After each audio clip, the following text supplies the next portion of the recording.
D D D D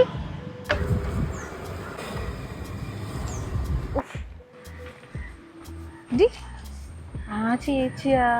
ഞാൻ വിളിച്ചത് നീ കേട്ടില്ലായിരുന്നു? ഇല്ല, കേട്ടില്ല. കേട്ടാ ഞാൻ നിൽക്കുമായിരുന്നോ? അല്ല അത് വിട് നീ എന്റെ വെച്ച പൈസ മുഖത്ത് എന്തെങ്കിലും ട്രീറ്റ്മെന്റ് ചെയ്താ? ഇല്ല. 10 വയസ്സ് കുറവ് തോന്നിക്കണുണ്ടല്ലോ.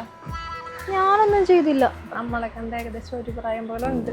കൂടി അത് പിന്നെ അല്ലെങ്കിൽ നമ്മളൊരു പ്രായമല്ലേ? ആണ്. അതൊക്കെ വിട്. എന്റെ കാശ് എവിടെ? ഏത് കാശ്? അല്ല ഞാൻ പറഞ്ഞു വന്നത്. ഒന്നും പണയണ്ട, എന്റെ കാശ് ഇപ്പൊ വേണം. ചേച്ചിയുടെ ഒരു കാര്യം വന്നാൽ നമുക്ക് ഇരുന്ന് സംസാരിക്കാം. വാ. എന്താ പറയാം. എന്തോ പറയാനാ ചേച്ചി, ആകെ പ്രശ്നങ്ങളാ. അല്ലെങ്കിലും ഞാനൊരു മണ്ടി, ഞാൻ കാണിക്കുന്ന എല്ലാ മണ്ടത്തരങ്ങളാ.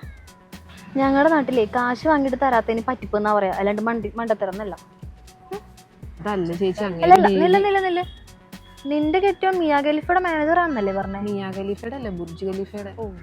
എന്താ ചേച്ചി? അങ്ങേർക്ക് ഇത് കേട്ടപ്പോ മുതലൊരു ഇളക്കം. ആ ഖലീഫയുടെ അടുത്ത് എന്തെങ്കിലും ജോലി ഉണ്ടെങ്കിൽ പറയാം, ശമ്പളം കുറവാണെങ്കിൽ കുഴപ്പമില്ലെന്നാ പറയണേ. അങ്ങേർക്ക് ഇത് എന്തിന്റെ വട്ടാണാവും. ഞാൻ പറയാം ചേച്ചി. ശരി എന്നാ പിന്നെ കാണാം.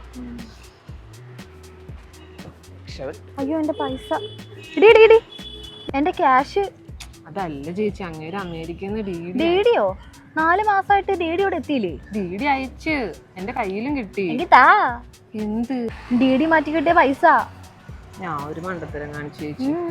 ചേച്ചിക്ക് പൈസ തരാനുള്ള വെപ്രാളത്തിൽ ഞാൻ ആ ഡിഡി എടുത്തപ്പോ ഡിഡി കീറിപ്പോയി. അയ്യോ. ഞാനതും കൊണ്ട് ബാങ്കിൽ ചെന്ന്, ബാങ്കുകാര് പൈസ തരുമല്ലെന്ന് പറഞ്ഞ് കീറിയ ഡിഡിക്ക് ഞാൻ പുതിയതിന് അപ്ലൈ ചെയ്തിട്ടുണ്ട്. ചേട്ടൻ അയച്ചു തന്ന അപ്പൊ തന്നെ ഞാൻ കാശ് തരാം. ഇനി കാശ് കൊണ്ട് വരുമ്പോ വേണ്ടെന്നൊന്നും പറയില്ല കേട്ടോ. ഇതൊക്കെ ഉള്ളതാണോ?